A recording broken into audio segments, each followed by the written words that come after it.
Hello, folks. Welcome to Holding On with Holder, where I talk to interesting people about interesting topics. My name is Steve Holder, and I am your host. My guest tonight is Ryan Walker, podcast host and veteran. Welcome, Ryan. Glad to have you with me. How you doing, Steve? Thanks for having me on. It's a pleasure. It's a pleasure to talk to you. And we're in Australia. No, I'm not in Australia. I'm in the UK. Oh, okay. That's right. Can you not tell by the Scottish accent, Steve? Come on. You don't talk like me. No. This is going to be a fun one because you've got a bit of a strong accent yourself, and I've got a Scottish accent. So I Yeah. think you might need to put some subtitles underneath just in case. Yeah, we kind of speak the same language, don't we? Just a little bit different, a little bit funnier. So tell us about your background, Ryan. Who are you, brother? Where am I? My name's Ryan. Well, where do I start, really, to be fair? Former RAF veteran, spent 7 years in the Royal Air Force, which was great as a logistics supplier. Bit of ground crew work there. Spent 7 years traveling the world, being to crazy places, doing some crazy things and making some great memories at the same time, which is fantastic. Spent 2 years in Afghanistan as I left, actually working for the American DoD, Department of Defense. So I was working out there in Kabul for 2 years. Since leaving then, I came back to the UK and went into recruitment. So I set up my own recruitment business, which specializes in logistics and supply chain as well. Great fun, very stressful. I started with hair and very quickly disappeared, as you probably know, starting your own business. And then I got really interested in podcasting. I started my own podcasting show, which is called The Walk the Line, a few years ago. And it's literally a show just about stories. I love to tell a story and I love hearing people's stories as well. And so far, it's been really good fun. So that's a little bit about me in a bit of a nutshell, to be fair, Steve. Well, I tell you what, you sound interesting. When you was in the Royal Air Force for 7 years, what did you plan on a career at one time? And Do you know what?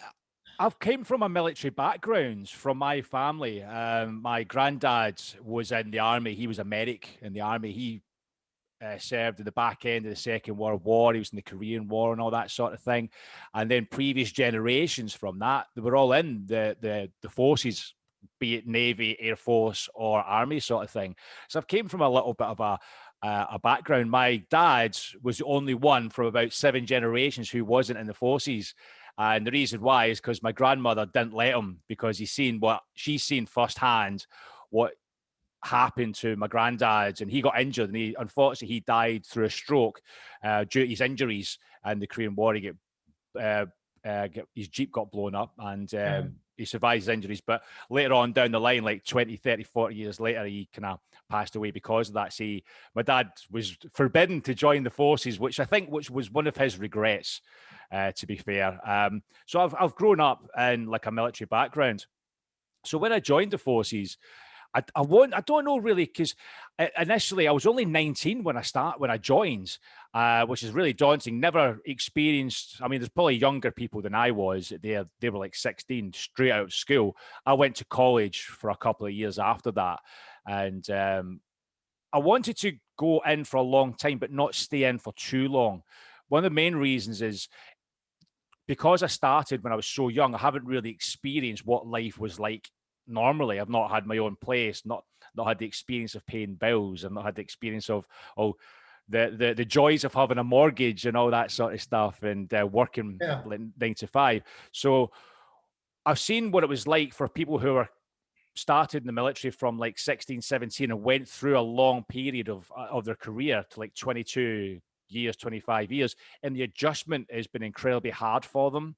And I didn't really want to kind of have that sort of like struggle. So I wanted to still stay in for a long period of time, but not too long, But saying that 7 years I was in for, that was still quite a tough adjustment from civilian to military life to civilian life, because you probably know with the forces, they wrap you up in the bubble. They keep you kind of safe. They keep you all nice and cozy and safe in this little kind of bubble, community bubble. But as soon as that bursts, you're on your own, and you're like, crap, I have now got responsibilities to think about now externally, because nothing's paid for. You're going to have to do it yourself, and it's an adjustment to get back to it. So I didn't really want to stay a long time. I wanted to use that and use the forces as an experience and not as a stepping stone, but to something I'd like to do going forward and see what else is out there, because there's a big world out there and I want to experience it all, to be quite honest. Yeah. So tell us about your podcast.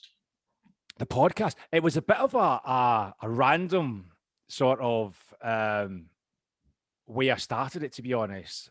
I started doing it when I was in my business, my current recruitment business. And it was when podcasting really started to become more popular. People were starting to think, right, hold on, this podcasting stuff could really take off quite quickly. And I used it as a way to boost my business profile up at the time and use it to get experienced kind of guests who are in the logistics background who could come on the show, talk about their sort of experiences in their industry and talk to experts. And that's where I really kind of got the taste for it. You know, you get that kind of, you get addicted to podcasting after a certain point. I don't know about yourself, but and I stopped it after a while because I closed the business down, and I didn't really know what else to do with it. But then I thought to myself, I really enjoyed doing it. So I thought, I'm going to try this again. I'm going to do it's like, this is the Walk the Line podcast Mark II is what I'm doing now. The original one was back in like 2015, 16 sort of thing. So I started it up a few years ago. And I just really love listening to people's stories. I love telling stories. I love telling people about what I am all about. I love stories in general. And I realized that if I do, somebody else is going to do it. So I really wanted to go out there and speak to people that are out there who are willing to open up about any sort of subjects under the sun. And it could be anything from, I think I was speaking to a gentleman, Chris Gordon, who he was taking his kids out to school. And as he was closing his garage door, he scratched his arm. And from that, he contracted a skin-eating disease, which was basically eating away his skin just from a scratch on his hands and his arm. Yeah. And it was fascinating how he was talking, how this manifested. You know, I'm talking to comedians, singers who have come from different backgrounds. And it's just fascinating. I love listening to them. And I could sit there and listen to people like that all day, every day. And I would be content with life and I'd be happy. Well, that sounds like my podcast. I mean, that's it. You know, I've interviewed all kinds of people, actors, comedians, circus people. Yeah. Are you the same? Are you the same yourself, Steve? Are you a bit of you love a story yourself? Yeah. It's the best way. Everyone does like a story nowadays, and it's engaging, and people can relate to other people because a lot of people are engaged in their own little kind of lives. You don't really see what goes on beyond that sometimes. And then hearing people who are going through possibly the same thing that they're going through, it kind of puts them at ease and makes them feel like, oh, wow, I'm not the only person that's suffering from this, or I'm not the only person who has dealt with that in the past. So I'm not on my own. So it kind of hopefully puts them a little bit at ease, to be honest. Well, this is my 58th interview. And I do it almost every day, so I must enjoy it. You must be doing something right. I'd say 58. Why did you start yours up? What was the reason behind it? Last year, I ran for U.S. Congress. Wow. And I got interviewed several times by the media, and I had to answer questions. I had to come up with something really fast. And several times during those interviews, I would think, well, I would like to be the one answering the questions. Right. So I remember that. So later on this year, I thought, you know, I was bored and I said, okay, I think I'll go ahead and start that podcast. It's went crazy ever since. It's a funny way how we actually kind of get into it. You know, I mean, your story's a lot better than mine. You started for Congress. I mean, wow. How was that? Was that like, that must have been a crazy time for you. It was a very crazy year. I'm sure, you know, politics was a nasty business. Would you do it again, though? Would you do it again? No. No. Learn from that mistake. Never again. Done that. Tick the box. Don't need to do it again. Yeah, exactly. That's off my list. I've interviewed several politicians. I interviewed a guy last month that ran for president last year. Wow, really? Yeah, Michael Landingham. I don't know if you've heard of him or not. He didn't get a lot of publicity. Oh, really? But, yeah, I mean, cool people. It's good. It's a good way of getting in front of people and chatting to them and listening to their stories and finding out about their lives. It's great. I love doing it. I love doing it. Yeah, And if I could do this full time as a full time job, Steve, I tell you what, I would do it in a heartbeat. I tell you. yeah. So do people reach out to you wanting to be on your podcast? A bit of both, really, to be honest. I like to kind of network and speak to people and do that sort of thing, but it's a Yeah, a bit of both. I've had majority of the time is I'm reaching out to them, and I mean I'm speaking, I'm seeing other people out there and in different groups in different scenarios. And different platforms, and I'm just reaching out to them, and I'll be very lucky that they're willing to come on and have a chat with me. To be fair, Facebook's been a great help to me. I've been a lot apart from a lot of Facebook groups, Instagram, Twitter, and then it's just referrals from there from people I've had on my show, and they refer someone to me and say, "You need to listen to this guy's story. This guy's story is amazing." And then when yeah, I get them on, it's great fun. So it's a little bit of both. It can be, do you know what? It can be a bit daunting searching for people and trying to get the right people for your show. I don't know how you found it, but getting everyone involved and all the admin behind it, it gets a little bit tedious at times. yeah. I usually get people from Twitter and Facebook, the Facebook groups like you mentioned with for Yeah, podcasters. There's plenty of people that want an audience that can't get it. that's it. It's That's just it. like me last year when I was in politics, for a while, I didn't get any attention from the media. So I Really turned to podcasters for interviews. Then I would share the interviews on social media. So, it's good way to do it. podcasters do serve a purpose. It is, it is. And do you know what? I actually think it's going to get even bigger over the next few years. There's so many people that are going to jump on this. Yeah, A lot of the big companies like Spotify are really taking podcasting seriously recently by yeah, investing a lot of money. Look what they've done with Joe Rogan, for God's sake. They've put a lot of money involved with him. And I think it's going to be exciting to see what happens in the next 2 years. yeah, And especially the people who have stayed throughout the whole process and yeah. done the business and grit down and still here. I like to see more of them do the video also. Most Yeah. podcasters, as you know, are just the audio, but I enjoy the video. My podcast is on, I think, 8 different audio platforms, but Yeah. I enjoy the YouTube better than any of them. I've only just started doing the YouTube side of things to put it up there. I've not done it much. I think I've got about 33 episodes, I think I'm on to as of last week. And I think I've only got like 4 episodes Yeah, on YouTube right now. So I do need to get my finger out and actually do something about that. yeah. Good platform. So, what was your childhood like? You said you grew up in a military family, so you moved around a lot, right? Well, yeah, the childhood it wasn't really military esque because my father wasn't really like kind of in the military, but where I grew up was in Scotland in Glasgow, and it was a funny time in the 80s. I don't know if you guys if you know about all the troubles back then about like kind of religions and Protestant and Catholics and sectarianism and all that sort of Yeah, stuff. It was really quite bad over there because it obviously migrated from Ireland over to us, and we lived in a small mining town just outside Glasgow, which is called Cumnock, East Ayrshire. Very very poverty kind of enriched place. There wasn't many jobs going in Scotland at the time.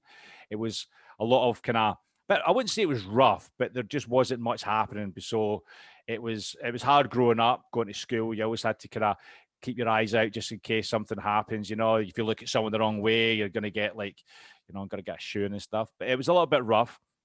But the main thing that I have to commend my dad for was he wanted to get us out of there, and he was going to do anything he possibly could to do so.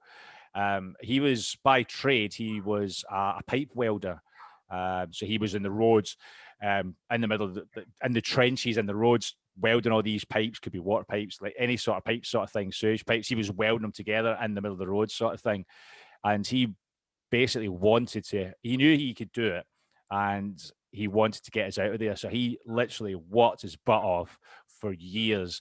We didn't really see him much because he was doing that. But when you were that age, you kind of resented him for it. But then when you get older, you understand why. As a parent myself, you have to do things like that.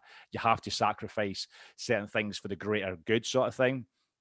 And he just kept working and building and building. And it's a great story. My dad's story is a great story to hear. I keep saying to him, he needs to kind of come onto a show like this and discuss it. But because we moved down from London, he managed to get a really, really great job in London. And so we moved down to London from Scotland when I was 15 years old. And now he's one of the biggest directors, one of the directors for one of the biggest construction companies in the world. And that's just through determination and hard work. And it's a great inspirational story to hear. So childhood was great, don't get me wrong, but we did have to leave Scotland quite quickly just because there wasn't much out there. There wasn't much opportunities. So it kind of give you a little bit of an idea that you had to really kind of get out of there. And a lot of people I've speak to all my school friends, and they've moved away from the area.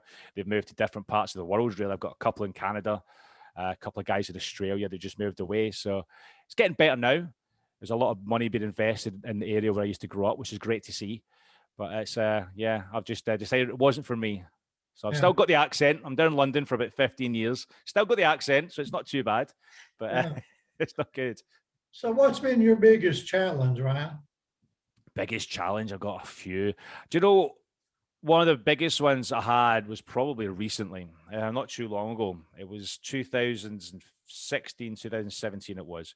I mentioned before I started my own like kind of recruitment business, and that time was very challenging because I just had a newborn daughter. She was only 6 months old when I had it, when I started the business.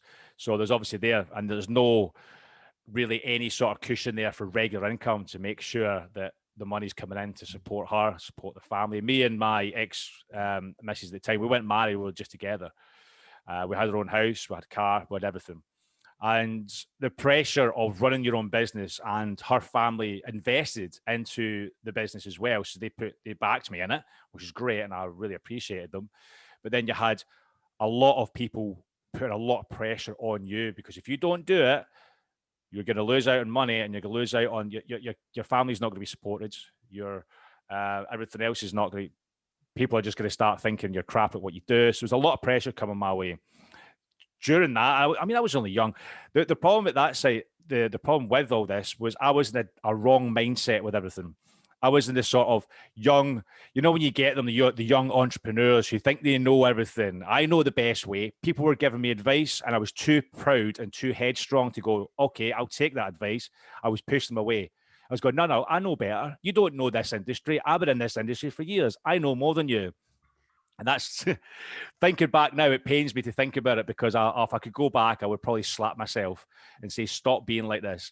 Yeah. So going through it, and because of that headstrongness, wrong decisions, I made wrong decisions. I was being desperate. I was doing decisions that were stupid decisions, business-wise, spending money that I didn't have, racking up debt and all that sort of stuff. And it got to the point that in one fell swoop, I lost everything. I lost everything in one day. I lost the business. I lost the car. The missus left me. She took my daughter, and she took all the money, everything, all in the space of like 5 or 6 hours. All destroyed, all about me. I was homeless as well. So the biggest I think probably the biggest challenge there was building myself back up from that. Having everything taken away and having to build yourself back up basically from nothing. And get there. And that took a long time, you see, Steve. It took a long time to really a lot of soul search, and a lot of looking at yourself in the mirror and not liking what's looking back at you. And then realizing you're the only one that can do this. You're the only one that can actually do it. People can support you, but they can only open the door. You're the one. It's the old cliche. You can open the door. You have to walk through it. You can't lead the horse to drink, sort of thing. That analogy. So it was a long struggle of a lot of battling, a lot of falling down and picking back up again. And eventually got there. I've got myself into a really good spot now. Started up a new business, started a podcast, and my daughter's doing great. She's now started school. She's doing fantastic. Moving on with my life. And it was a very challenging time, but I have to commend the people who are with me. The support bubble that I had was probably next to none. I couldn't wish for anything better than that, to be honest. So that was it's harrowing time, but it was it's a learning curve. It's a lot of people turn around to me and say, "Do you regret what you did?" or do you regret the decisions you made and how you made them? And I always say, a lot of people probably jump and say, yeah, of course I would. But I always say, no, I don't regret what I did, because if I didn't go through that sort of pain and anguish and horrendous stuff happening to me, I wouldn't be the person I am now. Yeah. And I wouldn't have grown as a person to make myself into that. So I always say no. Yeah. So what do you think's been your biggest accomplishment? Oh dear, biggest accomplishment. I'll probably say, I wouldn't say it's the cliche. I don't want to say the cliche of, oh, my daughter, my biggest accomplishment. You know, she's 5 years old and she's still alive. Yay! But you know what I mean? But our biggest accomplishment, I think probably staying for about 2 years in Afghanistan for 2 years. That was a great accomplishment, to be fair. That was pretty harrowing when I was over there. But also going back to football, I was a massive sports fan as well. Playing football, well, obviously the US audience, it's soccer. We call it football over here. And getting back into it and having a great career for that, playing for the RAF and football, which is great. We didn't win the tournament. We came second, but we didn't win. But so I don't know. It's a hard one, to be fair. I've had so many small ones. I wouldn't say anything is a great accomplishment. Yeah. So how big a role does self-confidence play in a person coming back from the kind of thing you just described? It's I would say self-confidence is a massive thing you have to really kind of develop. When people have this sort of like kind of thing that I've went through, I mean, probably people have been through a lot worse than I have. I don't want to kind of big my situation up compared to other people's. But the self-confidence thing, I've been quite lucky with the self-confidence side of things, because when I was in the forces, I was a very shy young kid. I was 15, 16. I was very timid. I was very kind of close and that introverted teenager. But it wasn't when I went into the forces. That's when they really kind of brought that out of me. It was there, but they brought that out of me. That was a really good thing about the forces and what they did. So I was always a very confident person anyway. But I always still had it there, even though like crap was hitting the fan. I was always there. I always had it there. I was always optimistic. I was always saying, right, I always just say to myself, stop thinking and getting worried about stuff that you can't control. There's going to be stuff in this world that is going to happen. It's not your fault. You couldn't control it. Do not worry about it. You know, why go to sleep worrying about something that is out of your hands? Let nature take its course. Let the universe take its course. Only get worried about stuff that you can influence. Now, if you can influence it, go for it and do it to the best of your ability. And that was one of the main things that I really had to overcome, and worried about what people thought, because it's an embarrassment thing. That's a biggie right there. That is a biggie. Huge thing. And I've got my girlfriend at the minute. I was chatting to her about this a few weeks ago, and she's a bit like that. She was worried about what people thought of her about certain scenarios, going to school and dropping the kids off at school and people are talking, like whispering.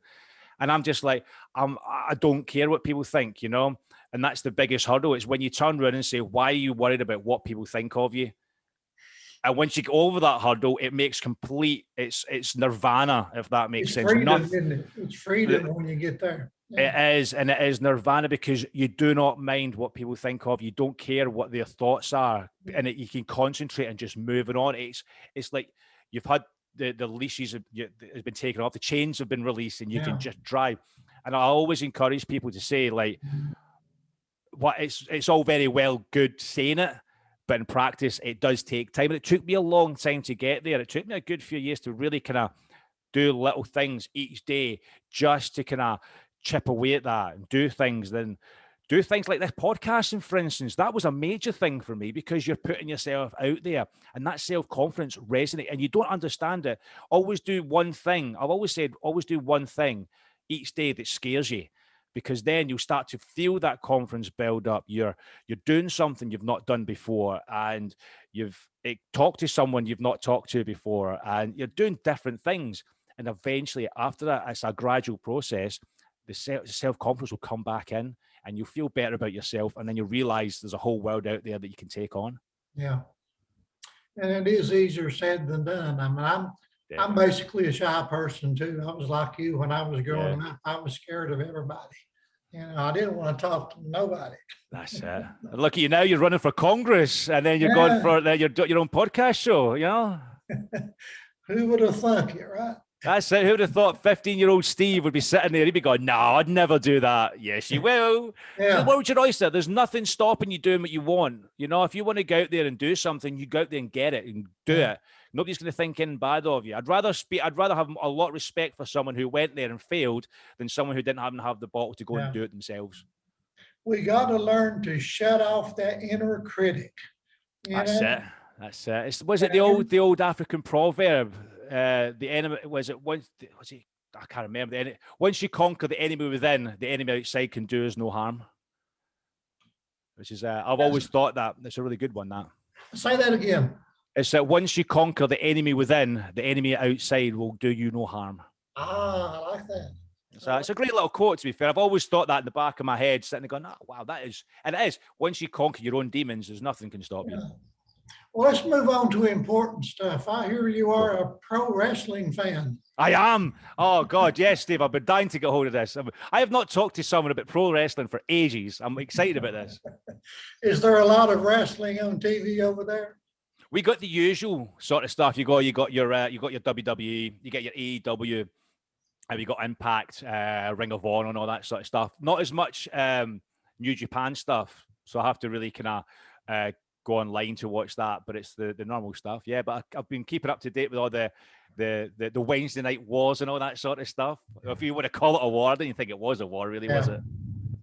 Yeah, and I've discovered there's plenty of stuff on YouTube.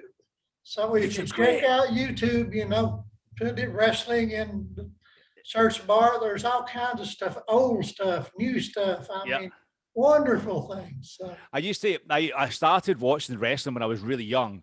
And I'll tell you, this is another funny story, actually. I started watching, me and my friend, his name was Adrian McCallum, and we were both watching wrestling. We loved wrestling. Ultimate Warrior, fantastic. Ultimate Warrior and Hulk Hogan at WrestleMania. Oh my God, what a show that was.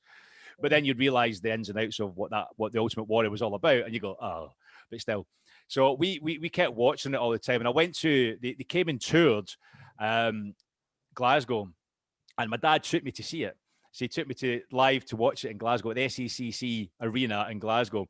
And I remember touching Tatanka's hand when he walked up the aisle.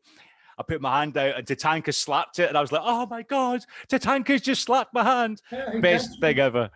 Best thing ever. But we used to watch it all the time. Absolutely fantastic. Couldn't wait to watch it every Monday night with Raw during the Attitude Era. Obviously the new generation era with Shawn Michaels and Diesel and Bret Hart.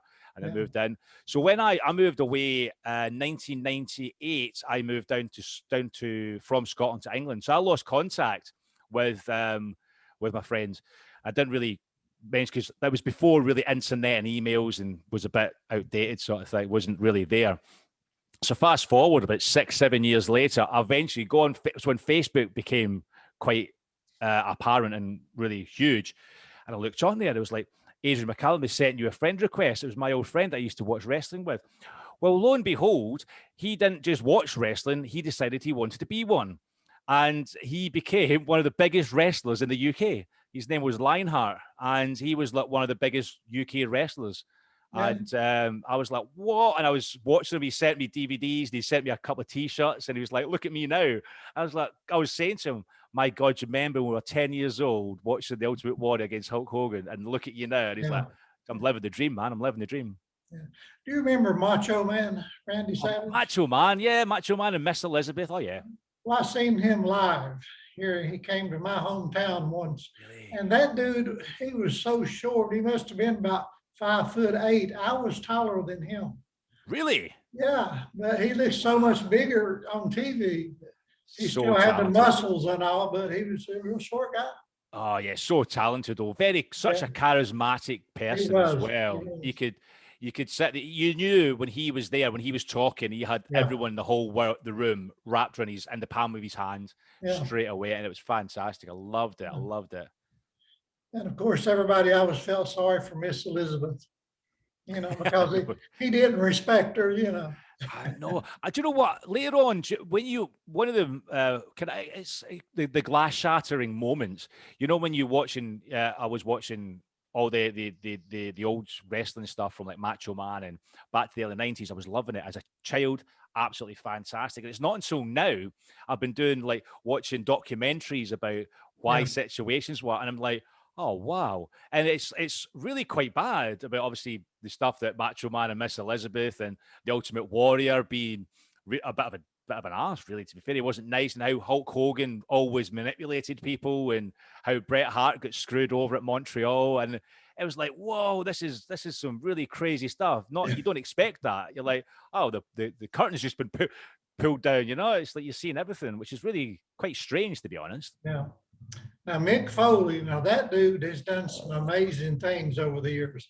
I'm surprised he had killed himself. It's when he got chucked off the ring, when he got chucked off the cage by the Undertaker and King of the Ring. Oh my God. Yeah. And Jeff Hardy is another one. He's done the same things. I mean, you watch him do those things, jumping 20 foot down, you know, and landing on somebody's head. And one of my favorite matches is actually the TLC match at WrestleMania, Edge and Christian, the Hardys, the Dudley Boys, and seeing them go at it with the ladders, the chairs, the tables. That was, how people can do that is ridiculous. It was carnage. Some of those guys live in pain for the rest of their lives, though, because of things they did. I actually was watching. Did you watch the Hidden Treasures documentary last week? That was Mick Foley. It was his one. No. They've got a new thing. I think it's on, I can't remember what channel it's on. I think it's Entertainment Channel and on cable. And the WWE, they're sending out their old legends to go and find their old memorabilia that the collectors have took. And some of these wrestling collections that these guys have got is ridiculous. Yeah. And it was Mick Foley was going out, and I think he was going to try and he wanted to get the original Socko. He went and found that, and then he went and got one of the original Cactus Jack shirts, the flannel shirts as well. I've got one of those. I have one of those. Wanted, dead or alive, Cactus Jack. That's it, yeah. And because what they were saying is that the WWE are trying to make like an archive, but they're trying to make it into a museum now, and they're trying to promote it. So every week they're going to send out their old legends to go and find their old stuff from these collectors that have found them over the past years. Yeah. So it's really quite good. You should catch up. Catch up with it. It's really good. It's, Most Wanted Treasures, it's called. Yeah. I always get tickled at people that say, well, you like that, that's all fake. And I say, well, it's entertainment. You watch movies and you know that's not real, you know. It is. That's all it is. It's entertainment, you know, and some of this stuff, and it's good fun, you know, and it gets a little bit heated at times, but you'll take it in jest. But yeah, it's all about entertainment. Exactly. It's all fun. It's all fun and games. Yeah. Well, is there anything else you want to say before we wrap it up, but I haven't given you a chance to say? No, really, to be fair, Steve, I think I've had a chat. All thing I can say is come and listen to my podcast. I am going to plug my show right now, Steve. I hope you don't mind. Oh, go ahead. Go ahead. It's the Walk the Line podcast. It's available on all major podcast platforms.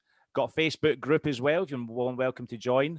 We do giveaways and build a community and do that. And I'm in the process of putting all the videos, like Steve said, on YouTube. So look out for it. Come and join it, and I hope you enjoy the show. Thanks very much. Okay, and do you have a website? I don't have a website. It's that's a next tick in the box that I'll be making, but there will be like a website coming soon. I'm just negotiating how I'm actually going to do that. Okay. When I say negotiating, what I'm going to do is negotiating whether should I do it for nothing or shall I pay someone to do it for me. That's the negotiating I'm thinking. Yeah. Well, if you like me, you like to do it yourself, you know. Exactly. That's what I'm thinking. It's a lot cheaper. It's a lot cheaper, exactly. It's the Scottishness coming out now. It's a cheap Scottishness. I might just try it. There you go. Well, Ryan, I have enjoyed talking to you, and I appreciate you coming on my show. Appreciate it, Steve. And folks, thanks for tuning in to Holding On with Holder. Please subscribe to my channel, and feel free to share this video all over social media. And don't forget to check out the Walk the Line podcast, right? That's the one. Appreciate it, Steve. Right. Thank you so much for having me on. Thank you. And you have a wonderful day. Take care. Bye-bye.